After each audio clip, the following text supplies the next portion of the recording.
All right, here we go. Well, hey, everybody. Welcome to the Digital Enablement Show, formerly the Social Your Sales Show. Made the change because, as we're coming out of COVID, it's more about how do we enable the team to use digital to accomplish their tasks and goals. And so I've got Will Kloefkorn with me today. He is the VP of Sales from EcSELL Institute. Will, welcome to the Digital Enablement Show. Well, thank you, Brandon. Happy to be here, man. Yeah, it's been good getting to know you over the last month or so. So thanks for joining me. Hey, Will, why don't you start off? Tell us a little bit about Excel as a way to also for us to all start to see like where some of your sales challenges may be.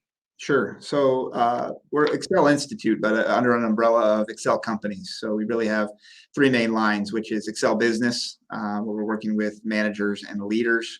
EcSELL Sports, where we're working with athletic directors and coaches, and then EcSELL Education, where it's administrators and superintendents. And the common through line with all of those, Brandon, is if you are somebody who's responsible for managing or leading a team, the performance of that team is a direct reflection of how well they're coached and managed and led by you. And so our job is to bring measurement and resources to not only understand how effective you are as a coach, but then provide back-end support to be able to improve and grow, knowing that if you do that, the trickle-down effect is immense. Not just in Yeah, sales results in your world, right? Or it's, athletic performance, but just making better people and humans as well by having great coaches. yeah, excellent. That sounds good stuff. I love coaching, as you know. That's my passion. I end up being a business builder, but I love just being able to coach internally. So I love what you guys do. So tell us how COVID and the after effects, or I guess we're not after it, but the ongoing effects of COVID have challenged you all with sales growth. Yeah. Well, I think everybody's in the same boat to some degree, right? For us in particular, I mean, we had three of our business lines just kind of cut out from underneath of us because you couldn't do face to face anymore, right? So there was no more speaking, there was no more on-site workshops. And so overnight you had to adapt and pivot. And we saw that really early on in March. And, so what we experienced was we kind of came back together as a group and said, okay, we no longer can be face to face. We no longer can travel. What are we going to do? How are we going to operate? And I suppose the silver lining in a lot of that is, I'm sure you've experienced and everybody listening has experienced is, pre-COVID, I had GoToMeeting, I had Zoom, and maybe 1 out of 10 people would show up and throw the camera on. Well, overnight, that changed, right? And so now it's 10 out of 10 or 9 out of 10. It's gotten to the point where if we're just talking on a regular phone, it almost feels, I don't want to say insulting, but certainly awkward now. Mhm. So the whole landscape of how we sell and how we service completely changed. But because everybody was in that same boat, we actually caught a little bit of a windfall Mhm. because what happened in that March 2020, April 2020 timeframe is organizations had to step back and say, how are we going to navigate this? And one of the things that came to the forefront was, wow, now we have to lead remotely. We have to coach remotely. And how are we going to do that? How are we going to support that? And since our, roots were in sales and sales have had remote teams for so long, we actually caught a little bit of a good windfall and had a really successful year post COVID. Mm, very cool. Hey, you said something that caught my attention, and I want to circle back to. You said if somebody shows up on a Zoom without the camera and just uses it like a phone, I think you said it's kind of rude. You feel like it's rude. Well, I don't know if it's rude because everybody has their reasons for doing it, right? Like Uh-huh.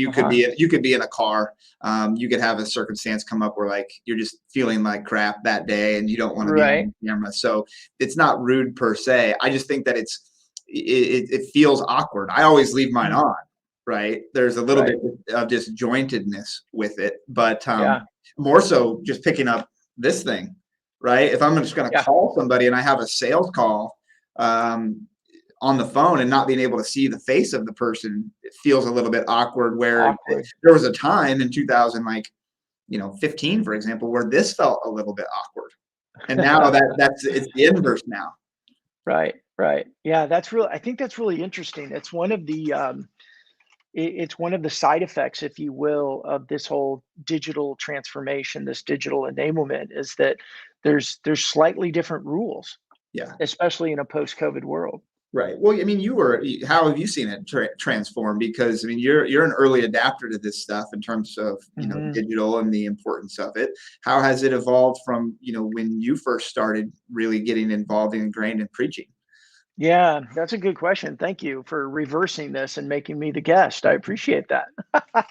No, and I think that one of the big benefits I've seen of it is that with so many people working from home, we got rid of that staunchy business mindset of my background and everything had to be perfect. Yeah. I mean, I think, you and I have pretty nice, set up backgrounds for our Zoom, but I actually, I've done Zooms I've got a stand-up desk over there and different places in my office, and we've been in a co-working facility where I could just set up anywhere and be on a Zoom. And I never really cared that much about my background because I didn't feel like I had to project perfection. Yeah. And Yeah. I think That's been a real good silver lining. yeah, I think that people have realized like, hey, I'm at home. Like it used to be like we pretended to be on a Zoom and act like we weren't at home with a fake background, and now it's just like, hey, we're at home, and you might hear a baby cry, you might hear a cat, you might see a cat, whatever. So I like that because I think business needs to be more human and less projection. Right. Well, 100%. I mean, even like right now, right? Like I'm looking at it, like I got the sunlight coming through and blocking it out. Like, hey, I need some marketing and PR people, but that's just the way that it is, right? I'm not the most thorough person, and so you're Yeah. seeing me without marking Yeah. it up. But Yeah. I have a deal actually pinned to my LinkedIn page where I think it was March of 2020. I have a mohawk, and I'm just giving a message like March 17th to everybody out there, which is, this is a time to care and just be honest with ourselves about what this is all about, which is Mhm. there's not a facade when you're at work. You're a father, you're a son, you're a wife, you're a mom, you're lots of different things besides Right. a VP of sales in my case. And this is great. This is a great opportunity amongst all the chaos to just throw all of the shield down and just be human. Right. And Mhm. isn't that such a great place to work and a great spot to be, I should say. And so there's been a lot of really good things I think that COVID has brought out in its complexity amongst all the bad things as well. Yeah. So how are you doing that? Like I really like what you just said, that we could be more human, and you're a dad, you're a mom, you're a whatever, you've got hobbies and other things.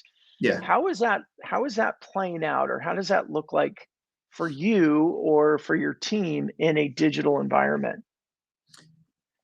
Well, weirdly, it's played out kind of organically, right? So like maybe going down too far of a rabbit hole, but when I was growing up and when I first got into sales, I always looked at like the C-suite or the senior level people as on some sort of pedestal, right? And it's like, man, you must have been great to get to that spot. And in some cases that's true, in other cases it's not. But those people are human too, right? They're not superheroes. They're human just like Right. everybody else. And so when they're forced into their house with their kids and their dogs and their distractions, and you're having conversations Yeah. like this, it just kind of happened organically where, man, the humanity of it is just there.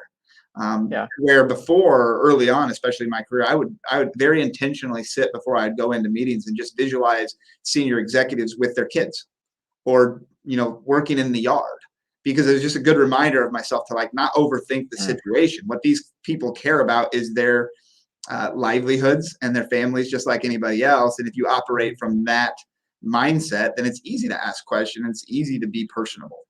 Yeah. So what are that I love the way you ended that, and easy to be personable. So what are some of the ways that you are intentionally being personable through digital? Yeah, I mean, mostly on LinkedIn, right?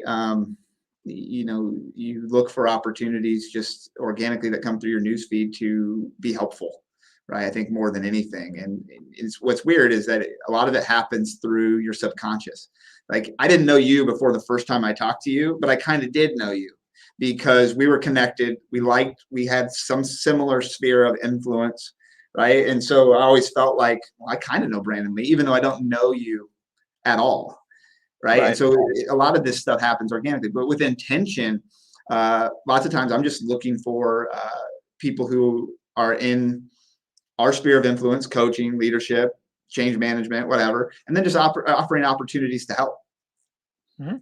What's that You look know? like practically? Give everybody an example. And the reason I'm pushing you on this, Will, is Yeah. because I hear a lot with people that go, yeah, they'll say the same thing, like the conversation we're having.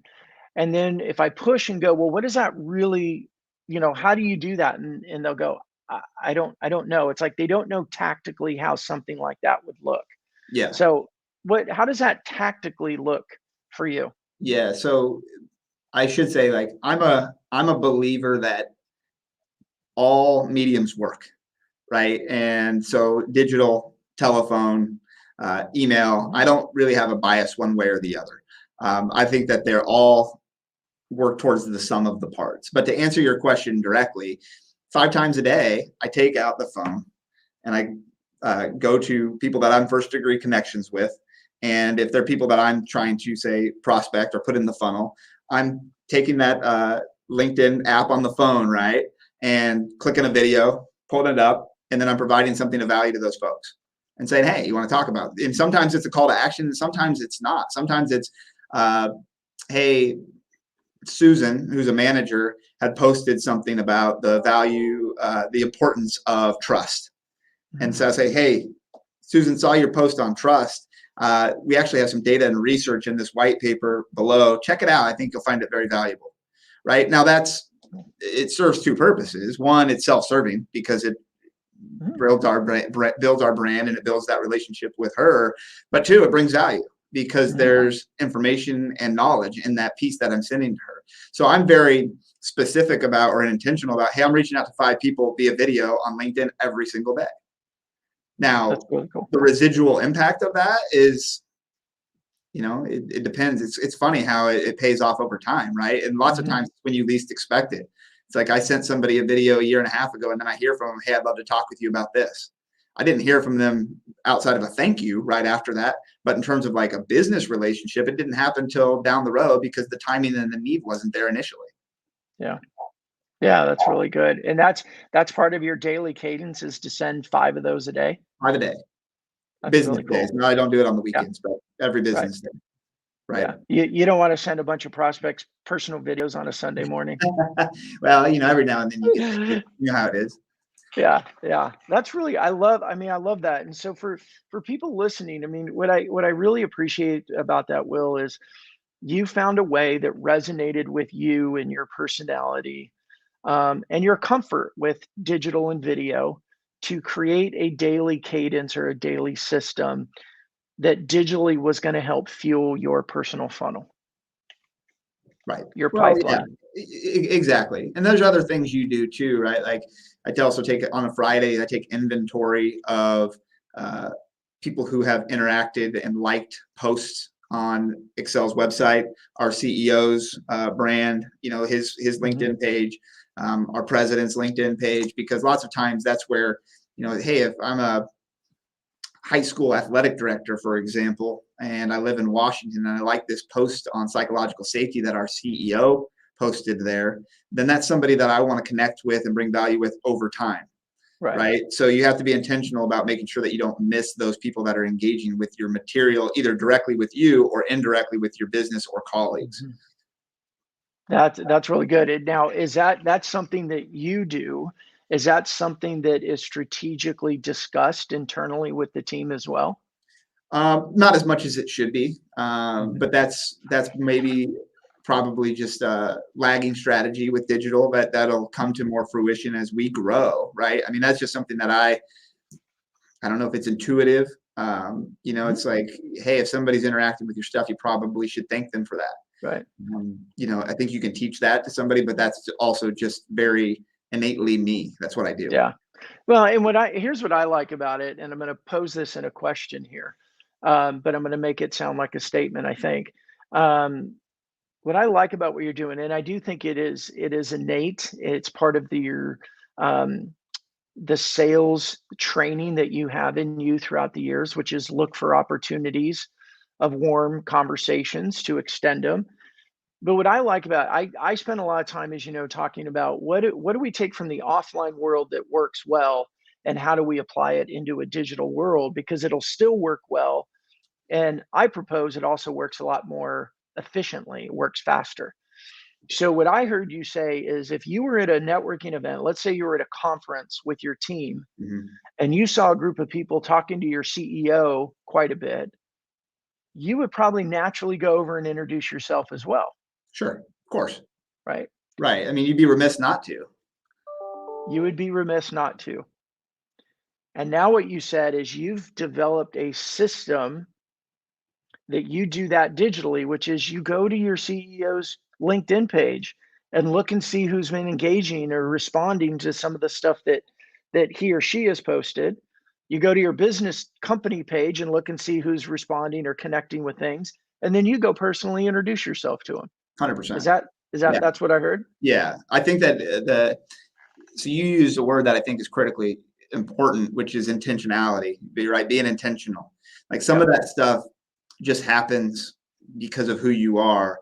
But if you're strategic about it and that's you have a plan of action around it, then it allows you to be certainly more focused around doing those types of things. Right. So Mhm. like I think I read a quote a couple days ago, and I'll probably butcher it, but it was from the book Atomic Habits. And it said, we don't Yep. ascend or rise to our goals, we fall to our systems and our processes. Yeah. And so you can have lofty goals in terms of, well, I'm going to achieve X and digital is going to be my way to do that. Yep. But if you don't have the system and the process in place to say, hey, 5 times a day or every Friday, I'm doing this and then I'm going to Yep. measure and track it, your goals are just going to be, a nice little, I hope I get there. Ah, that's so good. That's so good. I love saying strategies and systems. And a term that we use a lot is, success comes from what you do, not what you know. And that speaks directly to strategies and systems. See that? So success comes from what you do, not what you know. Yep. Because there's a lot of us that, I mean, in different parts of my life, there's a lot of things I know, but I don't do anything about it. Like, I mean, I got a good 10 pounds across the belly that I should get rid of, and I know how to do it. I just don't do it. Right. Well, we talk about that. We talk about that all the time. And the language that we use is emotional readiness, right? You can say something kind of fun, which is like, well, if people knew better, they'd do better. And it's like, well, in your example, that's not true. And it's Mhm. pretty universally not true. It's always something emotionally that's stopping somebody from taking action, which is too bad because that's where all the wisdom comes from, and that's where all the gains come from is from the execution, not from the knowing what to do. Right. Absolutely. So that shoot, I had a question for you right there, and I think I lost it. With the execution of it, I lost it. Oh, that's horrible. I had a question teed up, and then I'm like, ooh, I like that question better, and then I actually lost both of them. So, um, Will, tell me, what else? Like, do you use any other platforms other than LinkedIn for work? I, weirdly, I use a text message a decent amount. Hmm. Not initially because that's super intrusive, but using text post conversation once I've gotten approval, or Yep. once it goes so long where it's like I haven't heard from you, and I feel like I have enough connection and relationship to execute that strategy. Yeah. Right? That one takes some discernment within the individual because it can be off putting, but at the same time, I mean, I get text messages, the easy way to respond. It's right there. Right. And so, from a digital perspective, if you can incorporate that in a way that works for you and works for the people that you have relationships with, I would recommend it because it works. Yeah. Why do you think it works? It's easy, right? I mean, it's Hmm. it's it's it's easy and it's ingrained. I mean, I don't know at this point, like how many text messages you get per day. Lots, Yeah. from lots of different people. But it's like, oh, okay, yeah, I'll get back to you. You're always this thing's with you at all times. Yeah. Unfortunately, or fortunately, if you're half full. Yeah. Yeah, well, I mean, and I would propose again that if you have strategies and systems for your tools, then you make sure that the tool doesn't own you, but you own the tool. Well, and that's the deal, right? It's like Mhm. if you're going to be reactive to the tool, it's going to run your life. But if you're going to be intentional with the tool, then it's Yeah. a really, really great resource. Yeah. So let me ask this question too around text. This is a very loaded question. I'll admit it right now. Um, do you like getting people to text sooner because it just feels, and I'm going to use the word, it's more of an intimate channel, and I obviously don't mean that in a romantic or anything way, but I know a big part of our role as being salespeople is to really solidify that connection with people because they need to like us and trust us and know us before they buy. Is that or something along those lines kind of the reason that you move it to text? Um, I hadn't thought of it that way until you positioned it that way. Maybe subconsciously that's true. Mhm, For me, it almost is a natural evolution of a relationship. mhm. I most of the time, for example, this happens all the time. And I see people whine and complain about it. Usually I just say thank you and move on. But it's like somebody connects with you on LinkedIn and then 10 minutes later they send you a message touting their services. Right. I That don't know. does that ever happen? I don't know. I don't know to what degree that methodology or process works. I'm guessing it's a really, really big volume play to get any sort of response. Yeah, Um, So if you have a conversation with somebody and then you start texting them, that's kind of the equivalent of that strategy. It's like I wouldn't recommend that. However, there are those people that you meet where you just hit it off with them. And you can yeah, send a text, you can send a text to set a tone to just be like, "Hey, I usually don't do this, but I loved our conversation today. Just wanted to yeah, say thank you. Hope you have a great Thanksgiving." Now, that's right, not going to be off-putting. Someone's going to look at that and say, actually, that's really personable. Now, can you right. recreate that every time? I wouldn't recommend it because those interactions are few and far between. Mhm. But I don't think that, after talking with you initially and then having, kind of a planning call to say, hey, this is what this is all about, and then doing this event, I don't Yeah. think you would be offended if I sent you a text in December. I'm gonna be offended if you don't There now. you go, right? And so it's like, but it is one of those tricky things because it's feel and it's Yeah, discernment. I don't know. I wouldn't. It's going to be really hard to take a sales team of 100 and teach them how to incorporate text and when to incorporate it. Because that mm, one, to your point, it's very loaded, and it can go wrong if you're not the right type of person, if that's not the right type of yeah. fit for you. Yeah. So I mean, and coming from EcSELL Institute, I mean, y'all are trainers and coaches. I would propose again that if you had a team of 100, but you really spent time of training them and coaching them on how and when to use it, that's a very powerful channel of Sure. communication that digitally, in my opinion, digitally with texting, I could text a lot more people than I can make calls. Well, so yeah, yeah, yeah. I, I I use the text more so from to your point, it's intimate, it's relational. So I'll give you a real Mhm. life example, and this is where I think it works both in a coaching world and it works both in a sales world. So working with a prospective client who I've become friends with over time who lives in Dallas, right? Big Cowboys fan. So And I you're have and you're and you're friends with him? Just well, that's right. My late grandfather would have said the same thing. But so we're talking next week, right? And maybe he sees this, maybe he doesn't. So it'd be I know, I hope he it comments. pigs up if he sees this. But the deal is, Cowboys, blow out the Falcons. I think it's who they're playing last week, and it's like, hey, saw that win. You're going to be in a better mood next time we talk, right? Right, That's There's nothing wrong with that, and that's right, intentional, but it's also honest because I was thinking about him when right. that was going on, right? So you put that in your CRM notes and you make note of it. Hey, this person's a Mhm. Cowboys fan.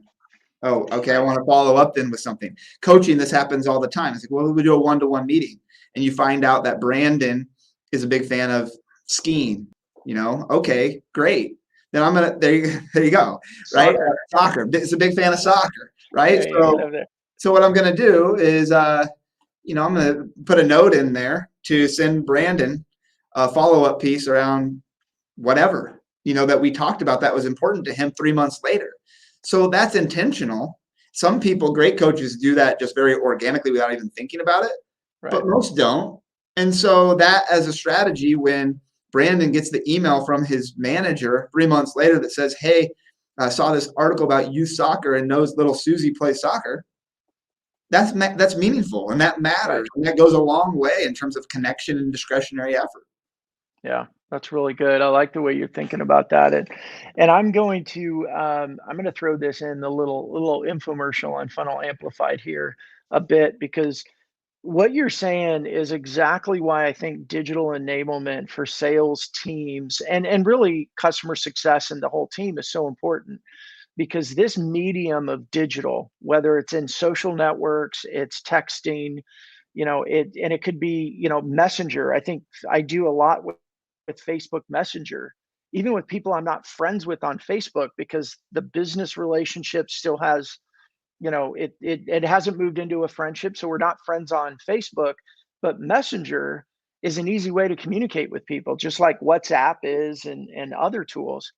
Um, Taking all that, and this is why I have the digital enablement show, and this is why we created Funnel Amplified, is that if we can do that type of relationship building, networking, sales activities, and capture it as data and put it back into the CRM. Now we're looking at, we have more opportunities to connect with people, and we actually have more opportunities to gather the data to see what's working best and for who and where. Yeah. Where do you where do you put the most emphasis there, Brandon? And what I mean by that is, I can't remember. I think it was Gary Vee who says, marketing ruins everything. And Yep. so, you can take these mediums, whether it's text or Messenger or LinkedIn, whatever, and if you start using it as a spray and pray, then it becomes like, Mhm. I don't even want to get on these things because Yeah. I don't want to be bothered by the same way I don't want a telemarketer calling my phone, Yep. right? So do you deploy it in that fashion, or do you deploy it in terms of like I you love have it. to meet a certain set of criteria before you start going intimate route? Yeah. I think that's a great question. What I'm going to do, Will, is I am going to, one, I have in my playbook, similar to you, I'm going to send you a video in LinkedIn with a link to an article I wrote about that. And because that's what you do, and I'm going to reflect it back. The other thing is I'll put in the comments the a link to an article that I wrote about that. And I love Gary Vee and several others say that marketing ruins everything. And it's a big statement, and in some ways it's very rude and demeaning, because there's some really great marketers out there. But here's what I think it means. If we lead with our brochures, if we lead with our, excuse me, it's reminding me of my next one.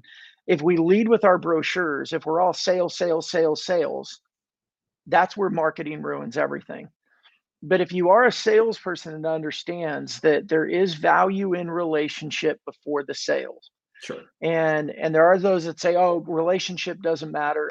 I will disagree with everybody and every time they say that, because relationship to certain extents matter in every sales opportunity. Some are bigger and longer than others because they're bigger B2B plays. Even in a consumer side, there's got to be a relationship of some sort with the brand. And so it's not, do the mediums not work? It's, are you using the mediums in the right way? And if I pick up the phone and I call you, Will, and when you answer, I read to you the email script, the email message, it's not going to work. Sure. But does that mean the phone doesn't work? No, it's a No, strategy. it mean That's right. the strategy for the tool was wrong. And I propose that most people that say, oh, social selling or digital selling doesn't work, they've had the wrong strategy applied to the right tool. Uh, would you say that their expectations potentially were wrong as well? Oh gosh, we're gonna have fun with this. I got an idea. We're over time. Why don't I bring you back and Yeah. let's keep this conversation going? So maybe we can look at next week, and let me see what I have, but we'll even do it on a day that I don't normally go live, because I love this conversation. And what I really love about it too is you and I are having it, but I guarantee a lot of people are wondering and thinking about the same exact thing. So why don't we keep that conversation going? You want to come back? Sure. Yeah. Yeah, Happy you're to. awesome. Excellent. Well, Will, tell everybody about where they can find you and EcSELL Institute as well. Yeah. So, I mean, easiest place is probably here on LinkedIn, right? Brandon will post this, I'll post it. So, Will Kloefkorn here on LinkedIn. And then EcSELL Institute is EcSELL Institute.com. And, visit us there, check it out. And if you have any sort of questions or follow up about any of this, in spirit of digital and it doing well, it's, happy to help in any way, shape, or form. Awesome. Well, thank you so much for being with me today. And everybody, thanks for joining the Digital Enablement Show, the new brand as we move away from social your sales. But everybody, have a wonderful rest of your Thursday, and we'll see you next time on the Digital Enablement Show. Take care. Thanks, guys.